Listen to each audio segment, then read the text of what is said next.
sign out of your front yard, it signals to a crime ring that there are new owners of the house and that you'll probably be throwing away copies of loan documents and mortgage papers. So they send around a group called the cash men, who are dressed up like trash men, have a trash truck, and they take your trash and they put it in the truck and they drive away and they harvest it for identities. In my case, they probably got it off of copies of the title documents, which unthinkingly I threw away. They sold it on the internet to a woman named Rosemary Serrano, a woman who then used my identity to buy a home in Ohio weeks after I had purchased my first home, to vacation at Disney World, and then to file for bankruptcy. So now I'm bankrupt. Well, I spent so much time, it was probably realistically 80 to 100 hours of time, but it's all during working hours because that's when banks and credit bureaus, that's when everybody is open to talk to. And I was so exhausted by the experience when it was over that I didn't do anything else. I ignored it. I buried my head in the sand. I wasn't willing to take those little barbs on the fence to prevent further theft. I don't know if you've ever gotten there, but I went into this world where ignorance is bliss. Lightning's not going to strike twice. Fast forward. Now I'm sitting in a room surrounded by lawyers, and at the head of the table is Agent Brad Wymura from the Economic Crimes Unit. And he keeps asking me the same questions over and over, phrased slightly differently, like he's trying to catch me in a lie. But other than the phone call I'd gotten, I didn't have a clue of why I was sitting in that room.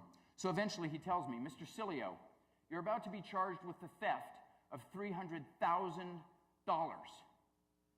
This was not my week. Didn't know what I was doing there, so eventually he explained. When I dig down really deep to see why did this happen to me, why did this destroy my business, almost my marriage, 2 years of my life, what I see there is ignorance. Not stupidity, just a lack of knowledge. To some degree, yes, it's that I didn't heed the warnings the first time it happened. I didn't listen. Ignorance, I call it now. But it's also that I didn't understand the realities of how much this... Now, I'm an entrepreneur, so when I'm working, I have a salary.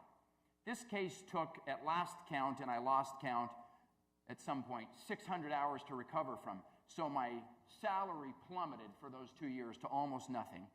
My wife takes a second job so that she can help pay the bills, takes time away from our kids, and the other side is still demanding $350,000 in restitution. Money I don't have, money the business doesn't have. And that's what I wake up to every morning for the better part of 18 months. Realities like the fact that the average victim recovering will spend $6,600, the mean cost of recovery, and that it will take them hundreds of hours, mostly out of their working day. I didn't understand that businesses will spend $60 billion in this year recovering from the crime, and that doesn't include employee downtime. There is a new study that came out recently from the Privacy Center, which is at Utica at the university. 50% of the cases, they researched cases from the criminal's perspective. It's always done from the victim's perspective, but the Secret Service took criminals and found out the implications. In 50% of the cases, a business, service, retail, financial industry, corporation provided the point of compromise or vulnerability inside of our businesses. Over a third of the victims were financial industry organizations, banks, credit unions, credit card companies. That puts this crime more in your realm than it does in any other. You guys probably, a lot of you saw 60 Minutes that talked about the TJ Maxx, or you've heard about TJ Maxx. Their estimated costs right now, and these are estimated, are thought to be $1 billion for that data breach because they didn't have protected wireless routers.